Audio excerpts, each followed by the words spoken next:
And we're live. Here we go. Welcome to our March Meetup. We're so excited. It's March. That's crazy. It's Dr. Seuss's birthday. Yay. So that's fun. I think two in the house. Agenda. I know. Did you hear like there's 7 books or 6 books or something that will no longer be available? I don't know. I didn't hear the titles. I just heard the news. Yeah, and they're not ones that are super well known. So it's nice that I just thought that was really neat that the organization is addressing the issue. That's wonderful. Mm-hmm. Yeah, it is. So tonight we have a wonderful guest speaker. Andrea Earle is here. She's going to run the show. Before that, we're just going to do a quick welcome and check-in. You guys were already talking about it. That's what I figured would be on everybody's mind, like where we are with vaccinations, where we are with schools reopening, because it's definitely like, I know in my district, elementary is going back this week, so everybody is scrambling trying to get vaccinated. My first shot is scheduled for Thursday, and it's nerve-wracking, isn't it? Like getting it, like thinking, and it's a Moderna, and you hear the mixed bag about the reactions. So I just thought if we wanted to like talk about it, we're a small group. If you want to unmic and just get it off your chest. So you're going back face-to-face right away, Karen? I'm not. I'm high school and middle school, so only our K2. We are just going back K2 for. Okay, yeah. That I was saying, gosh, that's awful quickly. We are fully back. Are you? When did you? Yeah. Monday was when we brought in 3rd through 6th grade, so we officially were a TK6 district. 100% of our hybrid students are back. So did your families have a choice of where they wanted to go, and how many? What is your ratio of? Funny enough, it almost ended up like oddly perfect. I think we had 113 students who decided, at last I heard, and it keeps changing, 113 said we want to go to the Distance Learning Academy. We have 3 of them this year.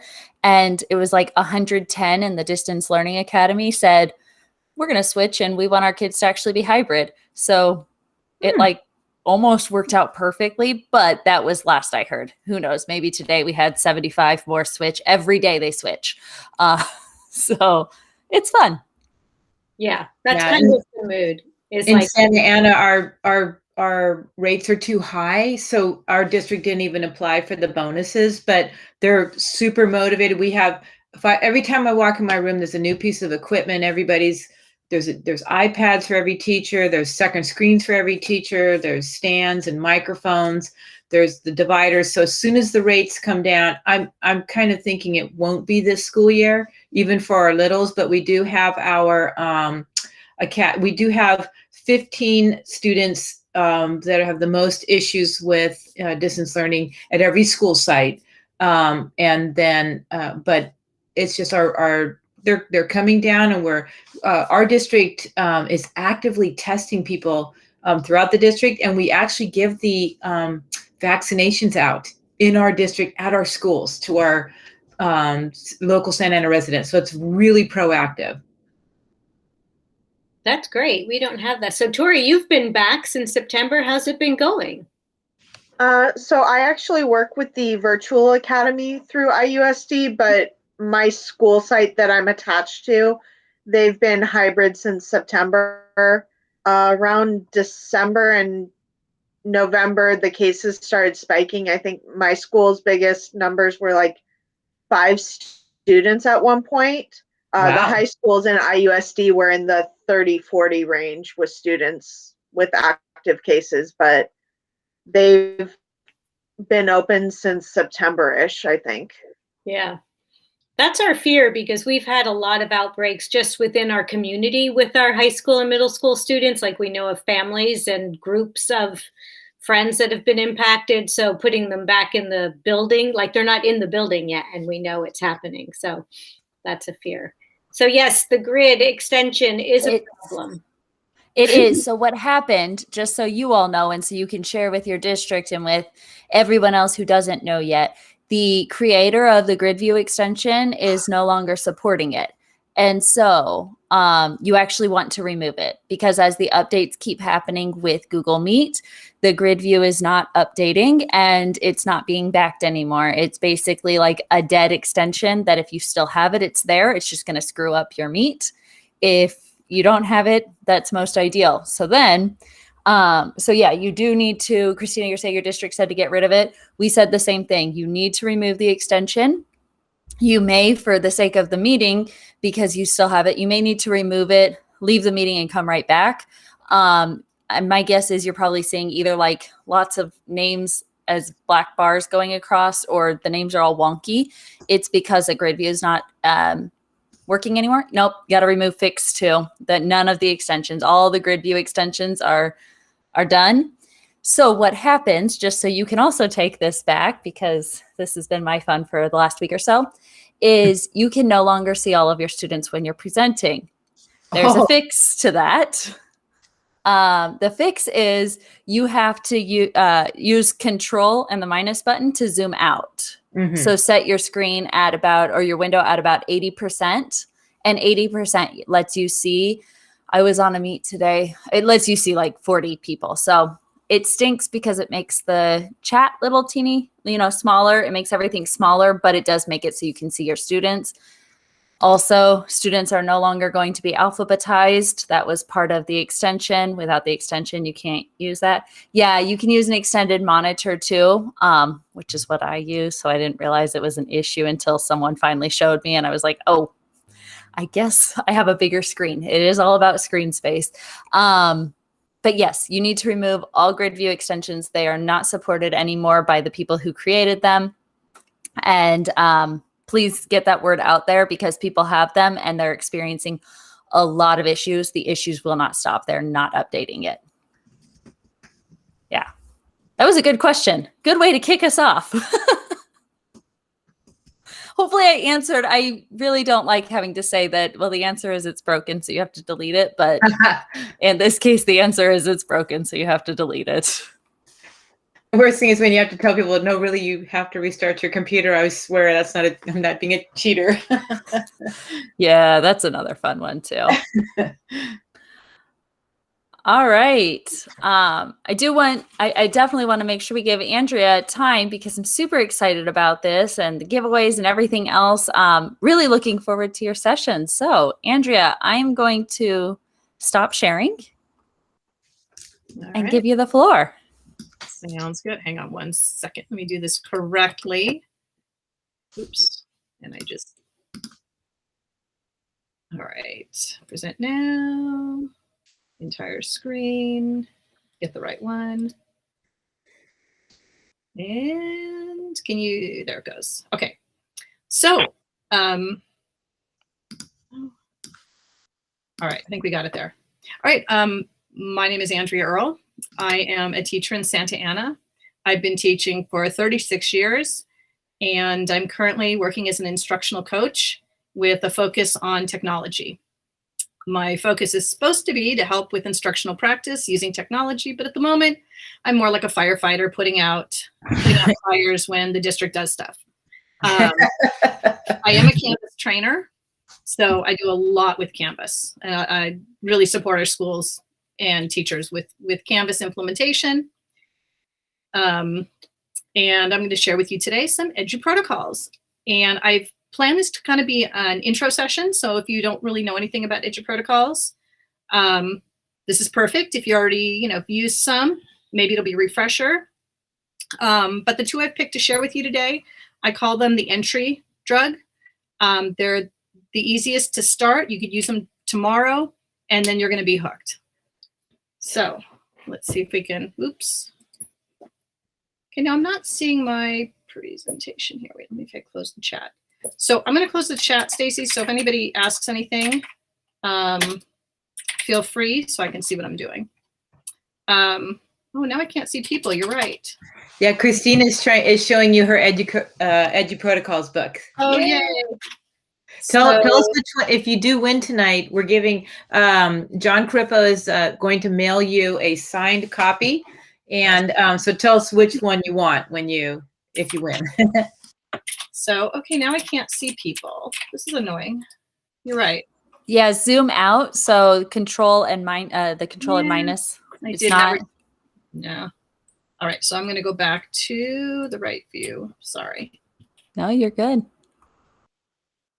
I was a Google Meet girl. Now I'm a Zoom girl. So let's just go for it here.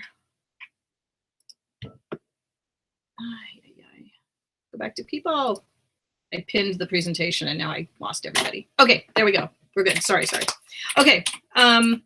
So Edu Protocols, for those of you that have never seen them before, they're basically lesson frames. The whole idea is that it's a structure that's you can replicate easily. You just switch in, switch out the content. They're applicable across all grade levels, all subject areas, and they really emphasize the 4 C's. Why? Why do we want protocols? They provide accountability for each and every student. And I think that's super important, especially when we're doing this hybrid distance learning. We want every kid to have input, right? We want every kid to be accountable. And then the protocols also provide for immediate feedback from the teacher. They connect multiple standards and they take 10 to 20 minutes each. So they're not like overtaking your entire lesson. It's rather a part of your lesson. And then the last thing is kids really do enjoy them and it's fun. And for me, I want to have fun with my students while they're learning. This is just a quick little Herman and Ebbinghaus did some research and he called it the forgetting curve. And the idea is that you learn something, but if you don't use it, you just forget it. And the longer time goes by, the more you forget. So when you repeat a skill over and over again, you're less likely to forget, right? The forgetting curve shrinks. And that's one of the concepts behind Edu Protocols is that you repeat the protocol over and over and over again. Now, when you do a protocol for the first time with your students, you always want to do something fun. So that's what we're going to do right now. So we're going to play a game. And this ties into February's meetup. We're going to do a quizzes. So Stacy's going to pop it in the chat. And Okay, but I'm in it to win it. No, I'm just kidding. oh, wait a minute. It's signing me out. Give me a sec. I waited too long. Is that the random trivia one, right? Yes. Hang on one sec, though. You won't wait until I get in. I guess if you do, you snooze, you lose, right? So this is for Fun and Glory. Let me just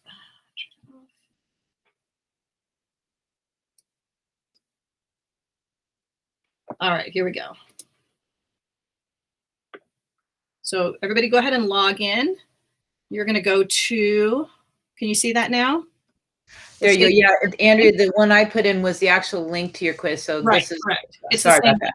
It's the same link, or it better be.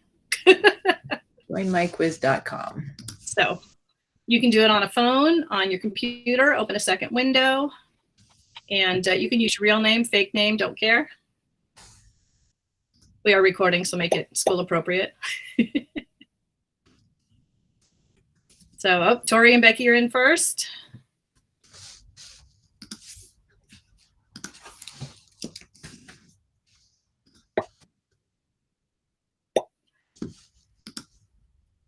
I got in, but then I forgot to put my name down. That's okay. So the protocol we're starting with is called Fast and Curious. And you can use, I like quizzes, is one of my favorite tools, but you can do it through Canvas. You can do it through Gimkit, any of these. You can either do it through Kahoot if you're face-to-face, although it's much harder. Yeah, I should have just done this and copied the link and put it in the chat. That would have been easier, right? I love the sound effect. Just like you, the first time I do it, I always, oh, this is not working. There we go. I always just pop the link in the chat so everybody can do it. I also put it up on the screen for those people that want to log in or have the app on their phone. All right, is that everybody? No, we have 13 people and there's only 9, 10. And the nice thing is that if you have a student that can't get in, you can start anyway. So here we go. They can still get in. Let's see how you do.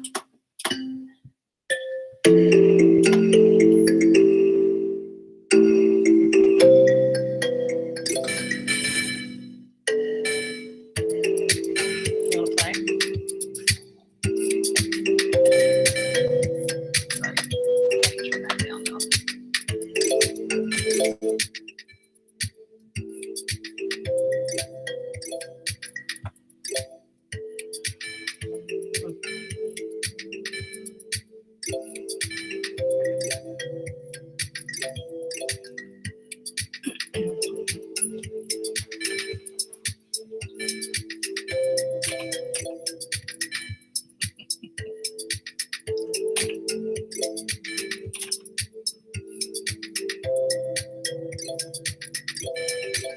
No, we're about the halfway mark.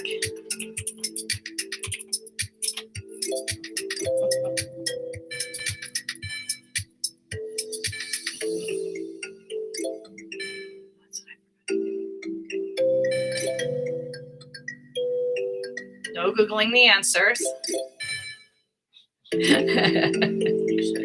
No, you lose points if it takes you too long. So you Yep. probably better to distract.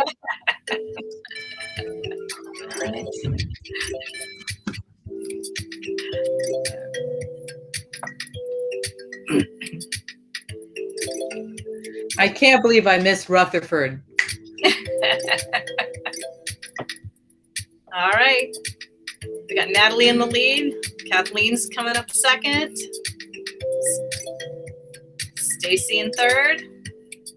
Up, little change of positions there. Woohoo. All right. So here we have our winners. Becky's in third, Kathleen's in second, and Natalie's in first. All right. So the fun part of quiz, the reason that I like quizzes is because you can go and look at the questions. So we're going to do a quick little lesson. So this question about which is the driest desert on Earth was one of the most missed questions. Only one person got it right. And the answer is, whoops, there we go. The answer is the Atacama Desert. Okay. All right. Let's look at the next one. 70% accuracy. Venus will look yellow in the night sky. The tallest mountain is Mauna Kea, Hawaii, because remember, it goes way below the surface of the ocean. Only 20% accuracy on that one. So Mauna Kea is the tallest. What part of the tree does the cork come from? The bark is correct. 70% accuracy on that. How long is Choplin's minute waltz? It is 1.5 to 2 minutes, and only 2 people, and only 20% accuracy, which yes, is 2 people got it right. What's the largest valley in the world? It is the Mid-Atlantic Rift, which again, only 2 people got right. Bruce Willis sent 12,000 boxes of Girl Scout cookies, 9 players. That was 90% of you got that right. Good job. The British physicists discovered the atomic nucleus in the famous gold foil experiment. It was Rutherford, which Stacy was annoyed she got wrong, but 60% of you got it right. And that's it. So everybody got that? All right, so what we're gonna do now is we're gonna play again. So the class, oops, I forgot to look at the score. Stacy, did you notice the total score? I forgot. I usually write it on the board for my students. It won't save in your history, Andrea? It might. I'll go back. Okay. I'll go back and look.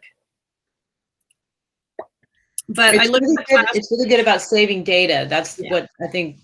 That's why quizzes. So what I do here is I take the class average, the class percentage, correct, and I'll tell the students what that is. I'll sometimes pit my classes against each other. So it's not individual students against each other, but it's whole classes, and they try and beat each other. All right, is everybody in? Waiting for a few more people to get in.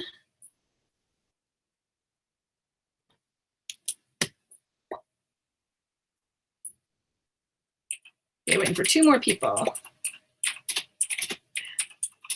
1 more. 9. We got a few more people in here. Some people not playing. All right, we're going to go ahead and start. And if that last person wants to get in, go ahead. So you are trying to beat your previous score. Go.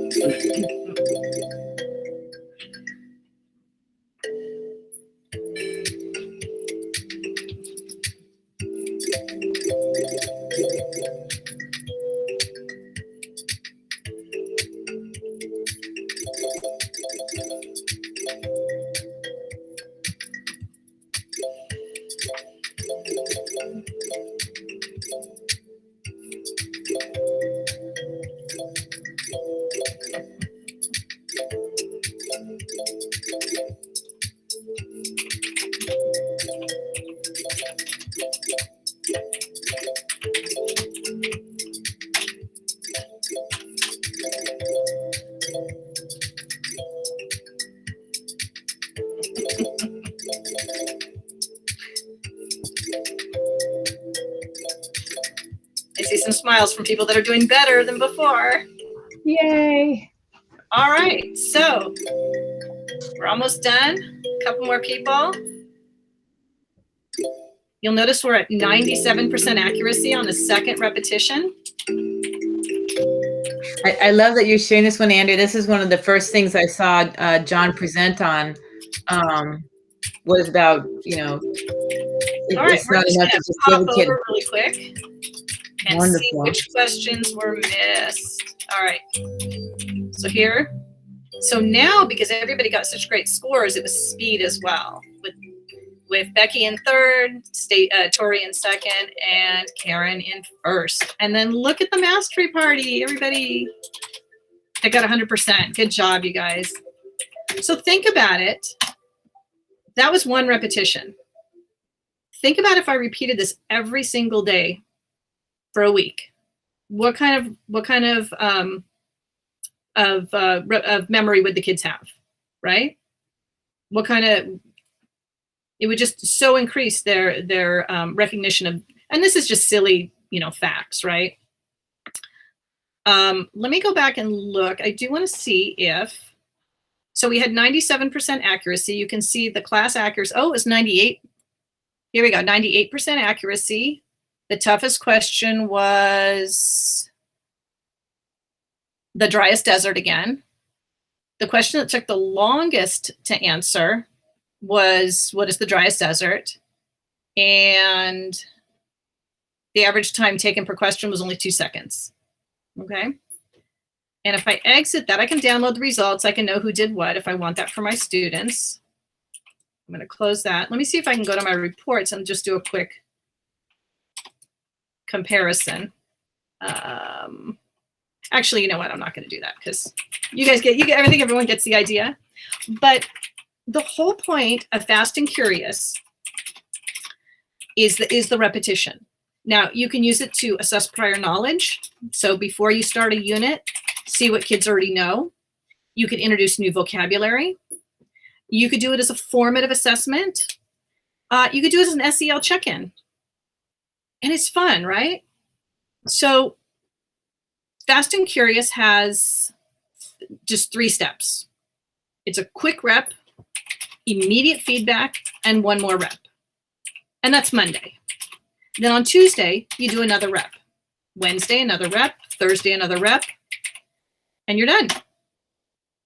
We do this in math at Mendez. I set up a bunch of Fast and Curious style tests. You know, the old days we did those math minutes and they'd circle them and it took forever and it was a huge waste of time. So now we do them on Canvas. So if anyone teaches math or you know someone that teaches math, you can go to Canvas Commons and look at Fast Attack, and there's all these time tests. You can also find them in quizzes. But the whole idea is the repetition. Now I had a student who was doing really poorly. And she's like, God, I always bring the class average down. What am I going to do? And I'm like, oh, I'm in practice. And she's like, I can do that? I'm like, yes, you can do that. So I posted the link, and I always do this after Monday. I always post the link, and I'm like, if you want to practice, go ahead. And what I find is the kids will go home and practice because they want to beat not only their classmates, but they want to beat the other class, right?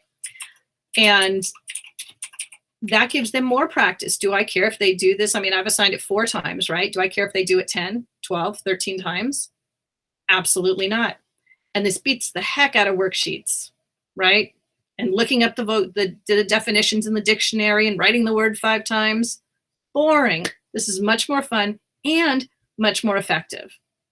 Because when you're looking up the word in the dictionary, you're doing it once. Here, you're doing it at least 4 repetitions, if not a whole lot more. All right. Delivery, as I said, through quizzes, Gimkit, Canvas, any way you want to do it. But it's the whole idea of repetitions and immediate feedback. And I think that's the big key. And that's why I like quizzes, Gimkit, and Canvas. It's the immediate feedback. And I don't really have to do anything. What did I do? A 1-minute lesson with you to review those facts, those random unconnected facts. Okay, on this page, I've got a little video, and I'll share this slide presentation when I'm done, of John kind of explaining how he came up with this protocol. Are there any questions about Fast and Curious? I'm looking sideways because you're on my side screen, sorry. No questions? Anything in the chat? Yes, Stacy says reps equals expertise. Absolutely, absolutely. All right. And as I said, the first time you do it on something totally fun, totally random. Quizzes has great logos. If you do logos or Disney princesses or Disney characters, totally fun, low cognitive demand, low floor, every kid can participate. And there was, if you noticed in quizzes, so you can only show the top 5 instead of showing everybody's scores. And I do that in the classroom so that a student that's struggling and not doing very well, nobody knows but him. So, all right, ready to move on? All right. So, that's not what I wanted to do. Let's do this. All right. So the second protocol I want to share today is thin slides. And just like with Fast and Curious, we're going to try it. So thin, oh, how funny, I got a typo here. I'll have to fix that. So thin slides use the Google slide deck. Each student comes up with 1 word, 1 image, has 1 slide, and they have 5 minutes. And what I tell the kids, you pick a slide, and I'm going to share the deck with you in a second. You have 1 word, and your topic today is college. I want you to think about the word college. 1 word that comes to mind. Find 1 image. You have 5 minutes, and then be prepared to share. Everybody ready? Go ahead and start. Did you put it in the chat, Stacy? Oh. Stacy's going to put it in the chat for you. So I won't start the timer yet because here we go. There we go. Okay. There's the link. Sorry. Nope. Thank you. Sorry, Andrea. I have I didn't see that quizzes one. That's weird. No, it's not quizzes. I did the wrong one. Oh, good. So that you wanted the college slides. Super. Yeah, I guess I had the one still stuck there, in the memory. So, okay, everyone should be hopping on the slide deck. Pick slide, claim your slide. What I tell the kids is if you see a little head bopping around, move on.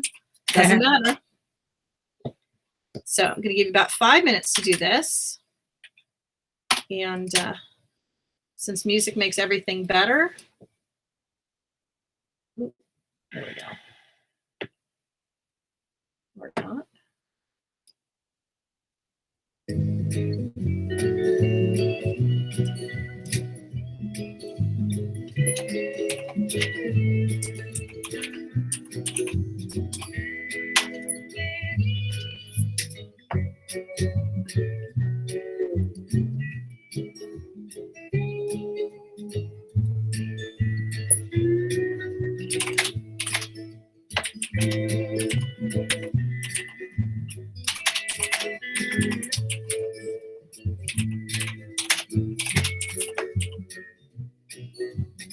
Uh-oh, are you not on the slide deck?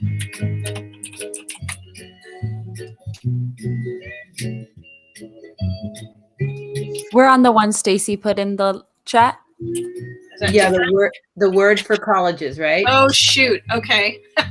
It's the one from your Oh, shoot. I Saturday. put the wrong link. You know what? Go to the other one, please. I put the wrong I link. noticed that you Sorry. did have 2 college slides in there. No Yeah. worries. Okay, there you go. Sorry. Go to the one that I put in at the bottom. I forgot. I thought I changed that link. I apologize. Let me fix it in my. Andrea presented it at the Edu Protocols Worldwide on Saturday, and she's also going to be presenting at Q in 1 more week. So she's a busy girl. I'm mixing up my links. There we go. All right. All right, I will put the correct link so when I share it with you, you'll have it. There we go. Okay. Yeah, I noticed the double college slide, and I thought to ask if you wanted me Sorry to about delete the that. extra Yeah. one. All right, so I see a couple heads on the same one. Just go ahead and pick a different. Totally fine. Totally fine.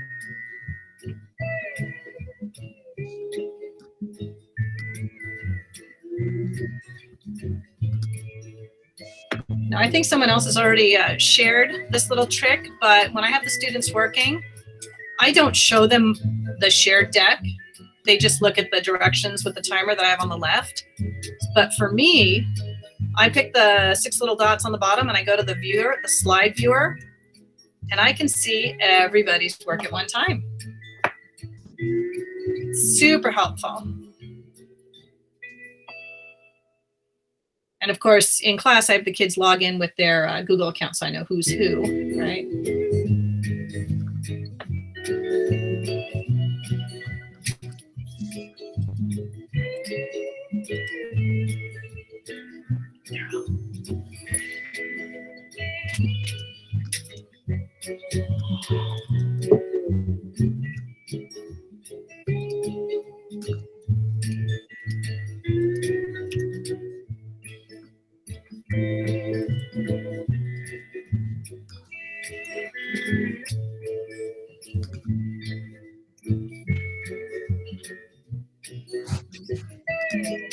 I'm having way too much fun on my slide.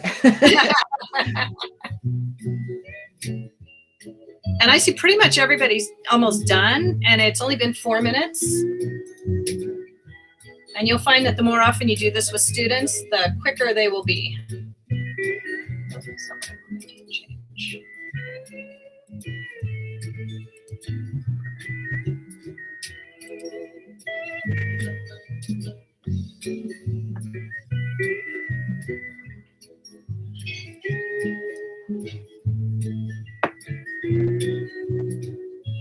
Kind of check on everybody.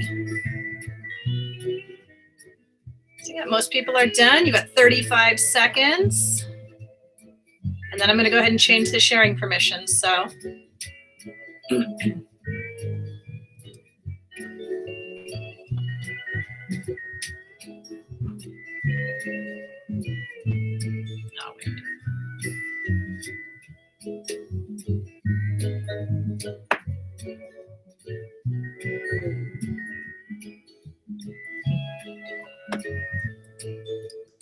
This is a neat activity, Andrea, because I'm having my students do, we go between Jamboard and Google Slides every day in mentoring, and it's fun. But if the project is bigger than thin slides, a lot of times it's hard for students to, it's overwhelming, you know, and so this is a great. So, all right. So, okay, so I showed you the slide viewer. And we're going to go back, and now it's time to share. So when your slide pops up, just go ahead and unmute and tell us why you picked the word and image. So I went with doctorate because getting an EDD is something that I'm looking into. Awesome. Good luck. It's fantastic. Okay, Tori. I did research because I'm getting my master's right now and writing 2 giant research papers and projects. So that's all I can think of. Excellent. Stacy? I put learn because I really enjoyed college, and I met my husband there, and I got to study 2 different foreign languages in addition to my major. And so it was just learn a minute there. Wonderful. All right, Natalie. I put graduation because that tends to be the ultimate goal for most of us, to feel that sense of accomplishment. Wonderful. Karen. I put diploma because it's kind of like the graduation. You've got to have that diploma to be able to move on to the next stage of life. Absolutely. Tangible proof, right? All right, Karen. Okay, so I put debt because I have 3 children in their 20s, and this is what we're experiencing, college debt. So it's on the mind. Yes, I feel your pain. I only have one, and yes. All right, Christina. Education, just that's where we go get a formal education. So I just thought I would put education. Excellent. Are you a Bruin? Yes, I am. All right, go Bruin. Me too. Andrea, I think you skipped Eric. Eric's slide is. Oh, I did. I'm sorry, Eric. I apologize. That's okay. I'm taking care of toddler at the same time, so I didn't have time to make it back. I also put debt because I just paid mine off for my master's degree from 10 years ago. Yay! Fantastic. All right, so down to Kathleen. As in waiting for college apps to come in for my high school senior. And, and all the pending debt and such. I know. All right, next up is Chris. Okay, so this is the graduation ceremony at Pepperdine a couple years ago, and it got crashed by seagulls. So they were flying in from the coast. Oh, how funny. That's great. And see how that's just totally different, right? From everybody else's idea. All right, and here's mine. I put Mrs. I was raised to be an independent woman and, go after what I wanted. And my very first day on campus at UCLA, I met my husband. And that was back 1980. So that's hilarious. And that's what happened to me too. But I did get my bachelor's first. I got my BA, then my MRS degree. So, all right, anybody else? I think that's everybody. All right, so sharing, what did that take? 5 minutes? And there were a dozen of us in your classroom, maybe 5 minutes. And the kids, they get really good at it because they know they're going to have to share. When you're doing thin slides, I think someone shared this already, but it's a really great time to show students, let me go to a blank slide, how to do safe search. So one of the things that I do when I have them insert an image is, and they search the web, because they find all sorts of weird stuff, is these are all safe images. And they can, I'm not searching for anything, but that it's all going to be safe if they search this way versus another tool outside. When the web was very new, I was searching for a picture of a keyboard to put on a worksheet, and up came a very inappropriate picture. And luckily, there were no students in the classroom at the time. But so I'm very, very conscious of being safe searching. All right, any questions about the activity? All right, so again, the whole idea behind the protocol is that you repeat it. We do it with something fun, and then you can move on and do it with something academic. Why thin slides? Kind of the same thing with Fast and Curious. Assess prior knowledge, introduce new vocabulary, formative assessment, take the pulse of the class, SEL strategies, and because it's fun. So here are some examples of some SEL strategies. What's your dream pet? Favorite relative? What would you do with $20? Favorite time of day? Worst job ever? Worst pet ever? Favorite dessert? Everything, the best thing you ate this weekend, right? And remember, we want to be, culturally responsive teaching. We want to make sure all of our questions are accessible to all of our students, right? So if you have a student that's in foster care, you might not want to pick favorite relative, right? So you obviously have to pick your questions based on the students that you're working with. My favorite is favorite time of day. Many of them say at night because they're in bed. Some will say recess, some will say, lunch, but it helps you really get to know the kids. And this whole thing takes 10 minutes, maybe 15 minutes, start to finish. In the classroom, I would use it as my bell work. It would just be up on the board, the link would be there, and they would start and be done. But by the time I was done taking attendance and doing all the paperwork, they were done. All right, you can also use it to assess prior knowledge. So I did this with a class in November before the election. The lesson was electing a president, and it was all about the Electoral College and the voting and all that and how all that works. But what do you know about these students? Which student do you think, just based on this one, all I said is electing a president, pick one word, one image. Which student do you think knows the most about the whole process going in? Oops, sorry, I didn't mean to click off that. Go back. What do you think? You can unmute if you want. Look at the images they picked.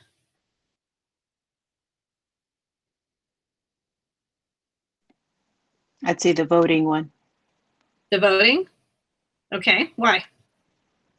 Well, I see they have the colors of the Democrat and the Republican. They have the whole idea of wearing a mask, which can be, you know, multi, you know, double meaning. People are, you know, silenced when they're not able to vote. I don't know. Yeah. How about look at this one up here, the top one? What do you notice about the way this student put? Isn't that interesting? With the color, yeah. Yeah. The red for Republican, the blue for Democrat. So I'm guessing the student has a little more background knowledge than maybe some of the other students. I bet this student is talking about the election at home, right? But when they share, then I would get that background information. And indeed, the student was talking about it at home. This one knew a little bit more, right? This one just liked the image because her sister was going to vote for the first time, you know, had just turned 18, I guess. But it lets you get, you know, I put on their pulse of the room, but it gives you a sense, you know, you do the KWL charts. This is kind of a modern version. For this particular activity, after they all shared, I then had them go back and add one question they had about electing a president, about the process before we even started the unit. And that kind of guided my instruction as well. So I made sure that I answered the questions that they had. Thin slides are also a great way to introduce new vocabulary. For this activity, every year my students would follow the Iditarod dog sled race. And there's a lot of really unique vocabulary associated with it. So for this activity, each student got a word. They had to look up the word, find an image, and then define the word for the class. So when it was their turn to share, they had to explain their word to the class. This last year, I printed them out and put them on the wall. So then we had big old giant, you know, word wall. But which child in this activity doesn't quite understand the word that they were assigned?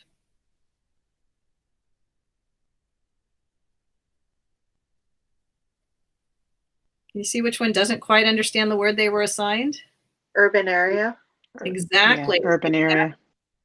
So when he shared, I said, why did you pick this image? He said, well, urban areas have roads. I said, yes, you're right. They absolutely do have roads. But there's something else urban areas have, and that's lots of buildings and people. And he goes, oh. And then he asked if he could change his picture. I said, sure, go ahead, right? But it was very easy to quickly correct that misconception, right? It also then on this one also had them go back and ask a question. But on this one, they could ask a question in the presenter notes on anybody's slide. So someone asked how heavy these bags were, right? Someone asked if the dogs get cold. And then on Yeehaw, because that's right and left, they asked if there was a command for stop and go. So again, it helped guide the lesson and the conversation. And I didn't have to do any work. And this is the key. I didn't have to do any work. Oops. All right. Here's some other ideas. Pick a book that you're reading in class. Have every student find one word, one image for the setting. One word, one image for how the main character's feeling, about the conflict, whatever, right? But this gives you a pulse of the room, how everybody's interacting with the book. I know a teacher that did this with The Secret Garden, and she asked them to pick one word, one image of what they thought the secret garden looked like. And they were all over the place. So it was really cool. But they could discuss the gardens they had, and it was really interesting to see what their perceptions are, right? Here's just a fun one. What do you notice? What do you wonder? One word. And then they have to also find an image that it makes them think about. And it was just totally fun. This is actually, I taught them how to do memes on this one. So they were able to add memes using the meme extension. Show them a video. What's one thing that stands out to you? Right? What's one question you have? Or prior knowledge, if you're doing, you know, social studies or science. What do you know about the topic? One word, one image. I was amazed at how many kids knew this was the Colosseum. But a huge percentage knew. But apparently it's in a video game they play. So there you go. But the idea, I know. But the whole idea, one word, one image, it's short, it's quick. You know what every kid's thinking. They're being creative. They have to use reasoning skills, right? And then they've got to share. So now with distance learning, I do have some kids that will share in the chat because they, you know, have really terrible bandwidth, but that's okay. They can also share in the presenter notes, right? If they have to. But obviously we want the kids to talk as much as humanly possible. And it's super quick. All right. Hey, Mr. Smith. Oops. Want to try out my timer? Sorry, that's just a fun video to do it with. All right. So, oops, did I miss a slide? No, I did not. There we go. Okay, so teacher notes. Create your master slide deck. And I just shared mine with you. Make a copy, keep it forever. I literally changed the topic. That's all I do. They use the same exact slide deck every single time. I think the only time I changed it so far this year is for the election, just because I had that really cute background from Slides Mania. And the rest of my lesson was in Nearpod in that same, you know, that same template. But I just give them the same template. Very simple, nothing fancy. I don't want to put any background image or anything fancy on there because I want them to come up with all of it. I did link a couple videos here so you can hear other people talking about thin slides. Are there any questions? Do you think you might be able to use this? Oh, yeah, great job, Andrea. This is wonderful. And I think how that's all I got. no prep work and well, that's the whole thing, and that's the really fun part about the Edu Protocols. Once you do the prep work the first time and you kind of figure it all out, if you will, it's done, and you just switch out the content. And that's why you know, it's John Carippo says, work smarter, not harder. Mm-hmm. And that's really what I think the beauty of Edu Protocols are. And he always uses like physical activity analogies, because anything that you become good at is because you've done it over and over and over again, and you develop your expertise and how fast you can finish. Exactly. I mean, the football coach doesn't have you toss the football once, right? You run the plays over and over and over again until you get really good at them. Obviously, this is a little more in-depth, but it's the same idea. It's the repetitions. So that's all I got. If you have questions, but as I said, these are the two gateway protocols. You know, because you could do these tomorrow, right? And then you're going to be hooked and want to learn more. Let's take a minute because we have time. Oh, maybe we don't have time. We have a minute. All right. If you want to go ahead and either throw an idea in the chat or just unmute, what is one thing you might like to do, either Fast and Curious or Thin Slides with your students in the near future?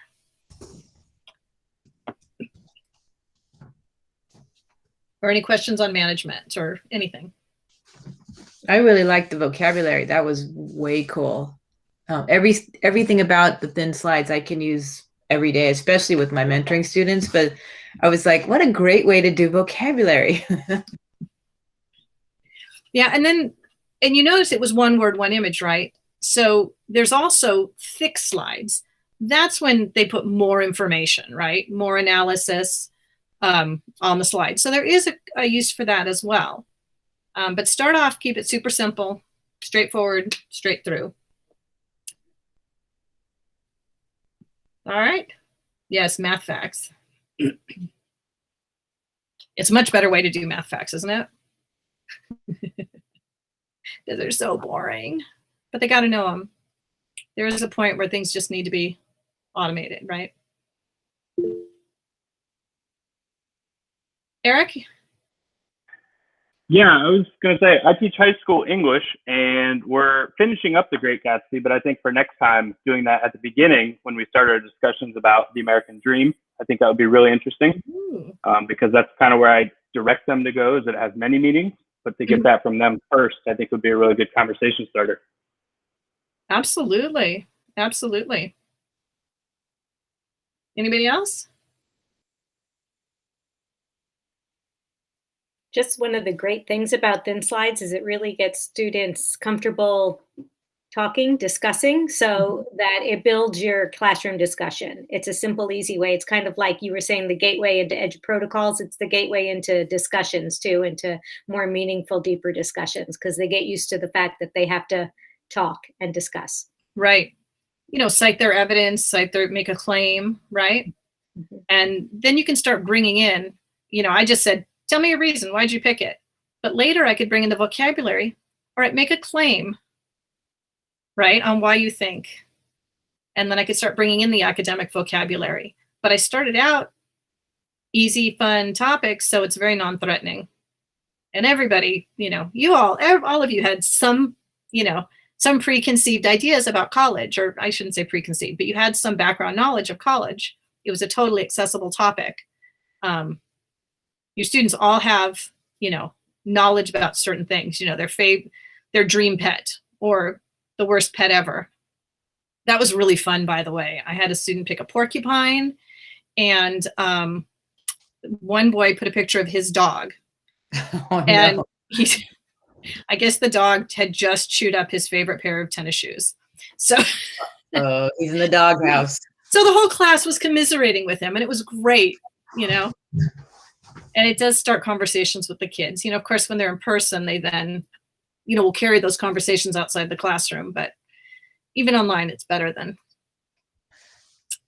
Well, Andrea, when you're ready, I have the names all loaded into the wheel of names. I will stop sharing so you can. Let me stop presenting. Let's see who's going to win the books. There we go. Yay. So if you win tonight, do me a favor. Let's see. You could put your address in the chat, but that's not very private. We'll have you email it to us. Karen, do you mind putting the email address that's best for them to send it to? And I'll do the spin. Okay, so you guys, I can see all you. Can you see the wheel? Yeah. Awesome. I have no problem seeing everybody, and I haven't zoomed out. How weird. Okay, so click to spin. Yay. Ta-da. Drum roll. Wow, that was good. Yay! Angela. I thought it was her. It was Angela. Good job. So Angela, and that was funny. That was like right on the edge. And I'll tell you, I'm not a big. Oh, that's kind of cute that it's Tori, because she's the one that's. Okay, Angela and Tori, that is funny. I'm not a big book buyer, you know, educational books. I'll just read them online and be done. I have them. I have 1 and 2. Number 3 just came out. I actually mark it up, and I put Post-it notes, and, you know, John Crippo, if you go to his website, there's tons of resources and templates, and definitely worth it. I mean, this is definitely a definite way to streamline your instruction, you know, and up your game, even for someone like me who's been teaching so long. And I think Karen's going to put the email address to. Yeah. Do you have the books? Do you want me to put your email in? No, I don't have I'm going to send it to. No, mine are not signed. I want a signed book. So, I'm going to send it to. I'm just going to give the information to. Yeah, here. I think you just send it to John, right? Mail it to me, and then I'm going to send it to John. Yeah, he'll mail out the books. So. Yay. That's easiest. Oh, and say which book you would like. I don't know if you can choose them out. I don't think so. I don't think so yet. One or two. Yeah, one or two. If you don't have one, you probably want to start with number one because there's a lot of background information and a lot of, you know, they do a lot of metacognition. They explain their thinking and the process behind the protocols and the reasoning and the you know. We just can't get the math one right now. I think John's got stacks at home and then he's going to sign it and mail it off to you. So yay. So.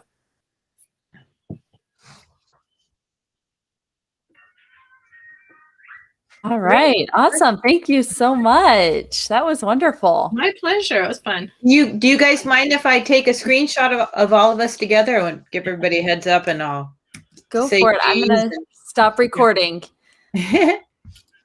Oh, I should have